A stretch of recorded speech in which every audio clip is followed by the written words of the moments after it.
Aujourd'hui, au tribunal de Bissoville, il est question d'une affaire de livre.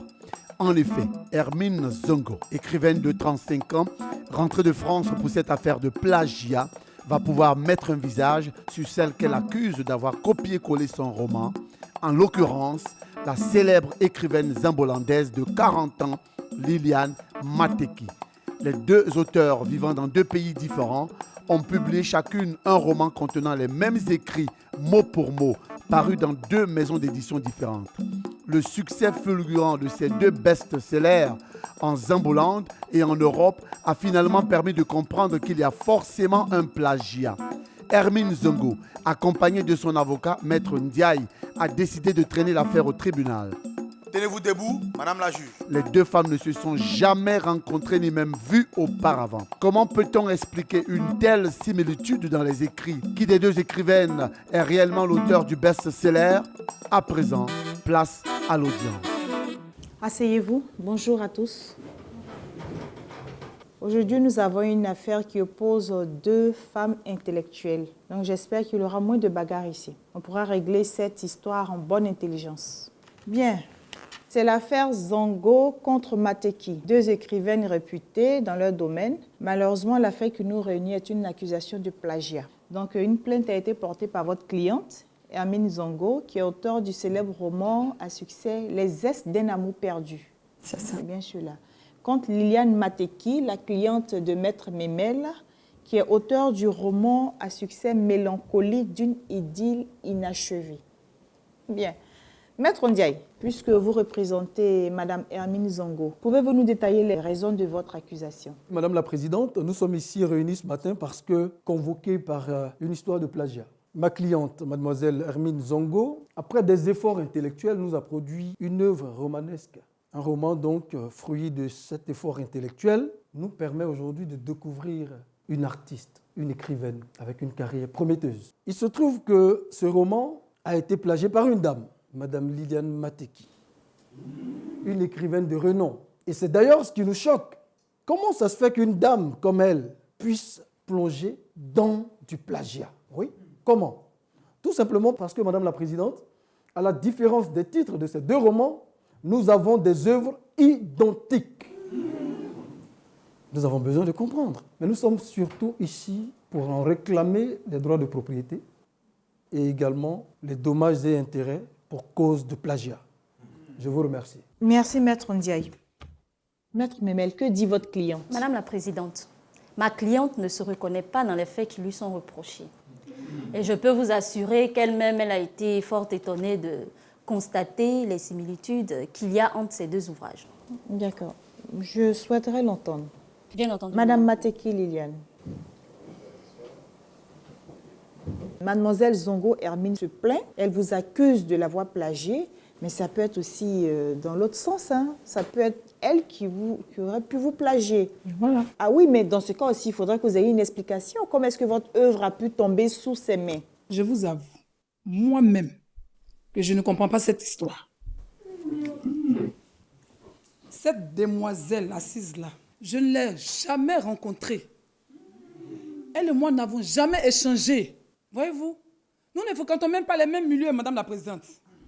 Comment je l'aurais plagié dans ces conditions? Je ne comprends pas moi-même. Maître Ndiaye. Excusez-moi, Madame la Présidente, je me suis laissé aller par un sourire. Mais vous pourriez, s'il vous plaît, demander à Maître Memel de dire à sa cliente de sortir de son hibernation. Nous sommes quand même au XXIe siècle. Et le développement des NTIC est à une vitesse fulgurante. Aujourd'hui, on n'a plus besoin d'avoir un contact physique avec un individu avant de le plagier. Effectivement. Écoutez, nous sommes curieux de savoir comment ça se fait que les deux romans ont des similitudes aussi flagrantes. Chapitres, personnages, phrases. C'est curieux. Donc, les arguments que présente Mme Liliane Mateki ici ne tiennent pas. Madame la Présidente, j'aimerais faire comprendre à Maître Ndiaye, qui semble l'ignorer, que même si la technologie a progressé, ce n'est pas de la magie. Il y a des logiques qu'elle doit pouvoir respecter. Et puis, il faut qu'il arrête ses films d'espionnage parce que je le sais, adepte de ce genre de fiction. Mais là, nous ne sommes pas au cinéma. Nous sommes dans une salle de tribunal. Nous sommes avec des personnes réelles qui existent et il y a un fait réel. Mais enfin, Madame la Présidente, Nous avons ici deux dames qui vivent sur deux continents différents. Mais dites-moi, comment est-ce que ma cliente, qui n'a jamais rencontré Madame Zongo, Mademoiselle Zongo, ferait pour soutirer le manuscrit de cette dernière? D'autant plus que Mademoiselle Zongo vient tout juste de sortir son premier ouvrage. Donc, elle sort de nulle part. Madame Mateki ne la connaît ni d'Adam ni d'Ève. Donc, comment est-ce que Maître Ndiaye peut nous expliquer comment est-ce que cela serait possible? Ouf, quelle affaire! Bien, Maître Ndiaye, je veux échanger un peu avec votre cliente. Mademoiselle Zongo, vous êtes nouvelle dans l'art d'écrire. Oui, Madame la Présidente. Expliquez-nous un peu, comment est-ce que votre manuscrit est tombé aux mains de Madame Mateki? Sinon, moi, je dirais que c'est plutôt vous qui avez plagié Madame Mateki. Parce que vous n'êtes pas une écrivaine. On ne vous connaît ni d'Adam ni d'Ève dans nos librairies. Maintenant, subitement, best-seller en France. Quand même pour une débutante. Madame la Présidente, j'admire et j'ai du respect pour la carrière de Madame Mateki. Mais j'ai lu son roman et il n'y a quasiment aucune différence. Les paragraphes, les virgules, les personnages. Aucune différence, je vous dis, Madame la Présidente. Encore mieux, nos œuvres sont parues le même jour, à la même heure. Quand même, je ne vis pas ici, je vis en France. Oui, je suis d'avis avec vous. Vous ne vivez pas ici, vous vivez en France, elle vit aux ambulantes ici avec nous. Mais rien ne dit que ce n'est pas vous qui l'avez plagié. Madame la Présidente, le personnage principal dans le roman, Fallon, comme je l'ai dit, c'est moi. J'ai vécu une histoire avec un homme, une très belle histoire d'ailleurs, avec un homme que je n'ai jamais pu oublier. Et jusqu'à aujourd'hui, il vit encore. Il s'appelle Robert Akou. Qu'est-ce qui se passe? De quel Robert Akou tu parles? De moi, Robert Akou? Il s'agit de quoi là? Qu'est-ce qu'elle dit? Ton Robert Akou? C'est mon époux, ce monsieur. Je crois que nous avons notre lien. Oh là là. Ça commence à aller. Ouf, Je suis quel d'accord avec soulagement. vous, Madame la Présidente. Ouf, que je suis soulagée. Hein? Et je vais aller plus loin. Je crois que nous pourrions avoir une explication. Enfin, ici, il s'agit bien de la même personne. Parce que ce monsieur Robert Akou est l'époux de ma cliente. Alors, je crois que si nous sommes ici aujourd'hui, c'est parce que monsieur Robert Akou a bien voulu donner le manuscrit de ma cliente à son Oh non, non, ex-maîtresse. pas de déduction active. Pas de déduction active. Oui, Madame hein. la Présidente. Maître Memel, moi je veux que Mademoiselle Zongo nous parle un peu de cet amour de jeunesse, Monsieur Robert Akou. Robert Akou était l'homme de ma vie. Je lui ai donné tout mon amour sur un plateau d'or. Mais ça fait plus de 18 ans que j'ai plus de ses nouvelles. À l'époque, il voulait faire des études de sociologie. Finalement, on a compris qu'on n'avait pas vraiment les mêmes ambitions. C'est comme ça que je suis allée en France. Et depuis lors, je ne sais plus où il est. Madame la Présidente, cette histoire commence à me rendre malade. Votre mari s'appelle Robert Akou. Oui, Madame la Présidente. C'est un sociologue. Oui, Madame la Présidente. Quand je pense que cette demoiselle qui est à l'origine de tout ce chaos-là couche avec mon époux. Ah non, elle a dit. Elle a eu une relation avec lui par le passé. Autant pour moi. Ça fait combien de temps que vous êtes avec Monsieur Akou? 15 ans, Madame la Présidente. Donc chacune a eu son territoire à une certaine époque. Ça fait 18 ans qu'ils se sont quittés. Donc 3 ans après, il vous a rencontré. C'est ce qu'elle dit dans ce tribunal. Mais qu'est-ce qui pour qu'elle n'a pas revu mon époux? Madame la Présidente, elle dit qu'elle est la femme de M. Akou, n'est-ce pas? Son nom de jeune fille, c'est Liliane Mateki. Je n'ai pas entendu d'Akou. Vous vous prénommez comment? Tout à l'heure, quand je vous ai demandé de vous présenter, vous avez dit Madame Mateki Liliane. Je me nomme bel et bien Liliane Mateki. Mon époux est Monsieur Robert Akou. J'ai gardé mon nom de jeune fille tout simplement parce que j'étais déjà célèbre écrivaine bien avant de rencontrer mon époux. Ah, d'accord. Madame la Présidente, je voudrais quand même que nous puissions recadrer un peu le débat. C'est bien Mademoiselle Zongo Hermine, ma cliente, qui a porté plainte. Et c'est encore elle qui a révélé sa relation avec un homme qui s'appelle Robert Akou. Elle ne savait aucunement que cet individu était l'époux de Madame Mateki. Oui, fût-elle célèbre avant de le rencontrer ou pas. Il ne faudrait pas qu'on vienne nous noircir le regard. Concentrons-nous sur l'essentiel. Il s'agit d'une œuvre plagiée et c'est pour cela que nous sommes là. Madame la Présidente, c'est bien beau tout ce que mon très cher confrère est en train de dire. Mais reste-t-il à le prouver? Qu'est-ce qui nous dit que mademoiselle Zongo ne savait pas que monsieur Robert Akou était le mari de ma cliente? C'est ça. Mais finalement, je me rends compte qu'il n'y a pas que cette œuvre que vous partagez. Il y a aussi un homme. Ah non, Madame la Présidente. Monsieur Akou est bel et bien mon époux. Oui, mais elle dit qu'elle relate son histoire avec Robert Akou. Ce n'est qu'une voleuse de mari, c'est tout. Mais elle vient de vous dire que ça fait 18 ans qu'elle n'a plus de contact avec cet individu. Qu'est-ce qui le prouve? Maître. Il doit avoir un autre point commun entre vous deux là. Bon, je sais. Ah non, je ne veux pas te mêler de cette histoire. Reste en dehors de ça. Vous, c'est qui? Je suis Amou Zongo. Ah, d'accord. Bon, je pense que vous pourriez nous aider. Venez. C'est qui ça encore, maître, ce amour machin, je ne sais quoi encore? Madame la Présidente, excusez-moi, mais je ne vois pas ce que vient faire un gamin à la barre. Pour une fois, je suis d'accord avec ma consoeur. C'est vrai que ce jeune homme est le fils de Hermine Zongo, ma cliente, mais ni elle ni moi ne sommes d'accord qu'il ait cette intervention à la barre, parce que c'est un mineur. Je ne suis plus mineur, madame. J'ai eu mes 18 ans. Je peux même confirmer que Liliane, elle a plagié ma mère. Hé, maître, Vous voyez, réagissez? vous voyez, Maître Ndiaye, nous sommes dans un labyrinthe. Donc, même si un enfant de 3 ans doit venir à la barre pour nous éclaircir les choses, je suis d'accord que ce jeune homme-là parle. Je souhaiterais entendre ce jeune homme. Maître Ndiaye, veuillez vous asseoir à côté de votre cliente. Monsieur, présentez-vous et dites-nous ce que vous avez à nous dire qui pourrait réellement nous faire avancer dans ce dossier. Je suis Amou Zongo, le fils de Hermine Zongo. J'ai 18 ans. Je suis étudiant en sociologie. Maman, pardon. Excuse-moi pour ce que je vais dire. Qu'est-ce qui se passe? Madame la Présidente, il faudrait que je vous explique tout en détail. Je n'attends que ça. Hein. Il y a de cela 1 an, j'ai dit à ma mère que je partais dans le nord de la France. Tu te rappelles, maman? Effectivement. C'est qu'en cachette, j'ai lu le manuscrit de ma mère. J'ai su qu'elle avait une relation, juste dans le passé, avec un homme qui vivait en Afrique. J'ai décidé d'aller voir un ami qui vivait là-bas, juste là-bas. Je l'ai appelé. Il est venu, il m'a dit, bien sûr que je connais le pays. Et c'est comme ça que nous sommes allés en Zambolan dans le but de rencontrer, de faire la recherche sur mon père, parce que je ne le connaissais pas. Il fallait que je le connaisse. J'avais cette envie en moi de le connaître, de savoir comment il était. Et étant à Zambolan, nous étions assis, moi et mon ami à l'université, juste à côté dans un restaurant. Et là, on discutait, il y a un serveur qui m'a approché. Il m'a glissé tout doucement une carte de visite d'une dame. Il m'a dit que la personne demandait à ce que je l'appelle, que je discute avec elle. C'était vraiment très important. 2 jours après, j'ai appelé sa personne. Elle m'a dit qu'elle devait me voir, que c'était vraiment très urgent, que je lui plaisais, tout et tout. Bon, j'étais un peu surpris.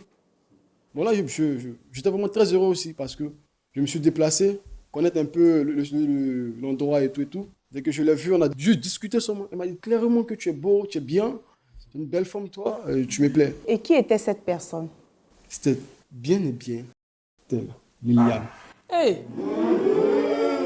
Continuez, je vous écoute. Et là, juste déplacé, tout doucement. J'étais vraiment très heureux de la rencontrer. On est allé à l'hôtel, elle et moi. On a pris tout notre temps. Je vous dis, tout notre temps. Elle embrasse très bien, je vous dis. Un peu de pudeur. Hein. Votre mère est assise juste derrière vous. Madame la Présidente, elle et moi, on a fait l'amour ensemble. Après avoir fini de faire l'amour, je vais vous dire. Elle a reçu un appel. Elle demandait à la personne, dis-moi, t'as pas une idée là-bas? Parce que je n'ai pas d'inspiration. J'ai juste tiqué. Il dit, mais attends. Il dit, William, s'il te plaît, je peux te parler? Je lui ai expliqué que ma mère a écrit une histoire. Elle m'a même pas écouté. Elle m'a envoyé balader rapidement. Et là, j'étais tellement dégoûté que j'ai pris mon taxi rapidement pour rentrer. Après, je me suis rappelé que j'ai même oublié mon sac là-bas. Je vous dis, hein. Et dans mon sac, il y avait mon ordinateur. Et sur l'ordinateur, j'avais pris la copie du manuscrit de ma mère.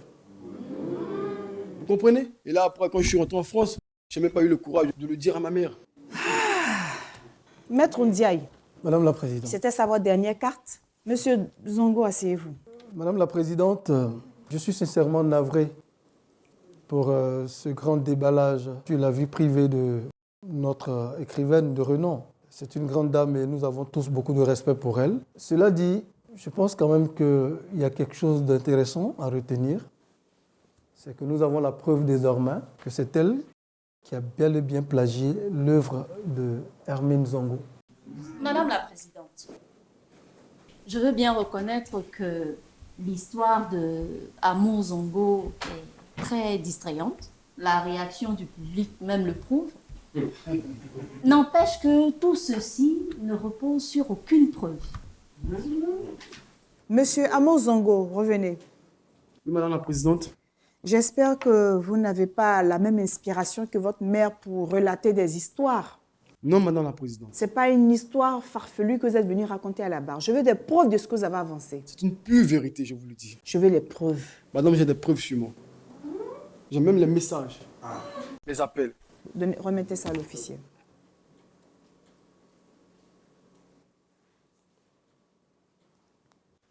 Ce sont ces messages enflammés là que je vois. Oui, Madame la Présidente. Bien. Madame Mateki, Oui, Madame la Présidente. vous tenez à ce que je communique votre numéro ici et que je lise les différents messages?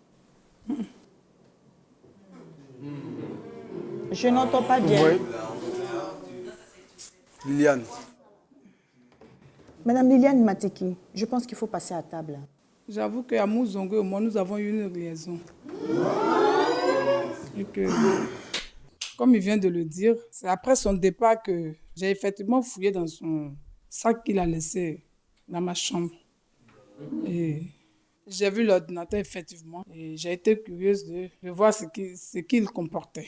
Quand j'ai découvert le manuscrit, honnêtement, j'ai été heureuse de publier ce roman, vu que mon dernier roman n'a pas vraiment eu le succès que j'attendais moi-même.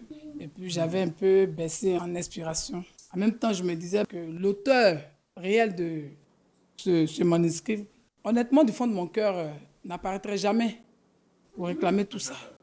Madame la Présidente, Donc, je l'avoue. Madame Liliane Mateki nous raconte ceci avec tellement de froideur que je suis tenté de croire que ces autres ouvrages ont peut-être été le fruit d'un plagiat également. Oui, on pourrait le dire, mais vous n'avez aucune preuve, hein, donc n'allez Madame pas la au-delà de Présidente. ce pourquoi nous sommes ici. Nous n'allons pas rentrer dans une exagération qui n'a pas sa place ici. Permettez-moi d'avoir quelques secondes avec ma cliente. C'est-à-dire que vous avez l'art de ne jamais maîtriser vos dossiers. Je ne sais pas comment vous vous arrangez pour gérer votre cabinet d'avocat, mais j'ai toujours une certaine crainte quand j'ai affaire à un Madame dossier la où vous allez Présidente, intervenir. Je maîtrise mon dossier. C'est vrai qu'il y a eu des faits nouveaux qui se sont révélés, mais je vous assure que je maîtrise mon dossier. Je demande juste quelques secondes avec ma cliente, s'il vous plaît. Je veux bien vous l'accorder. Merci, madame.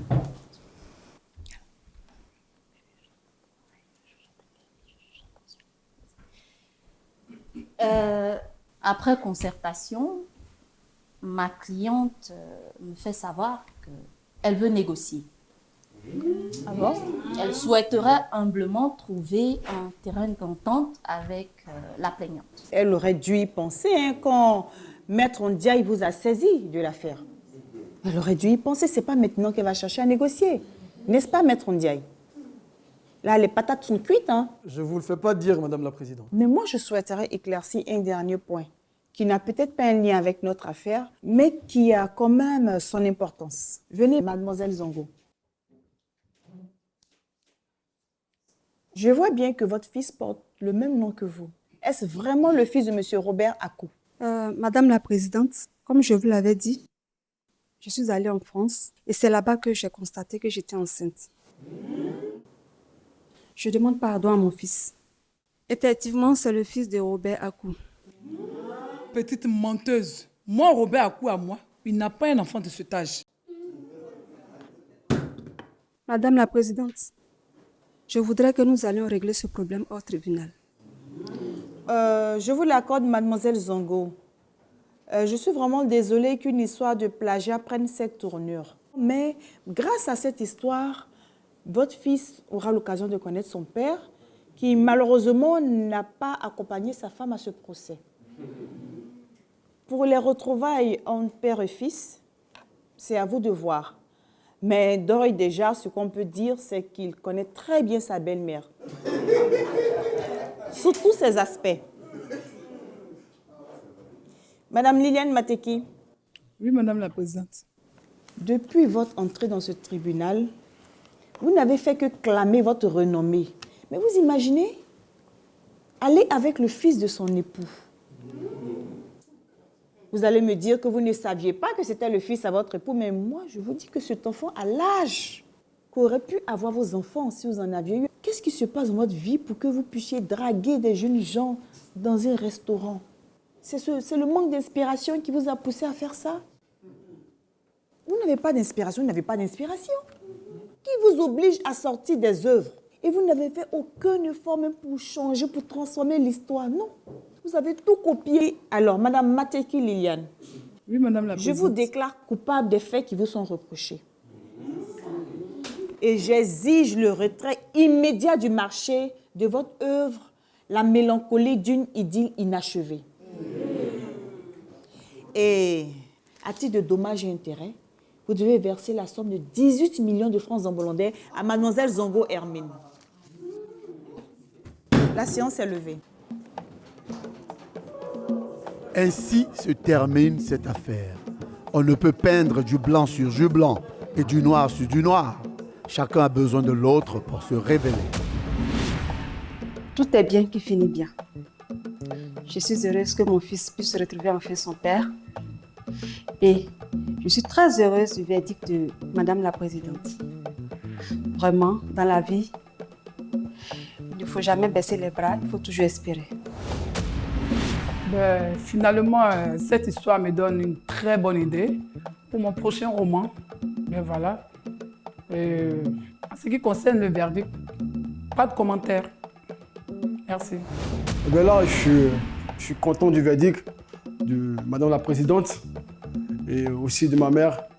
Ben, ça me fait un peu mal parce que à cause du manuscrit qu'elle a dû perdre à cause de moi, mais Dieu a permis à ce que je puisse retrouver mon père aussi. Ça me donne aussi beaucoup de joie. Voilà, merci.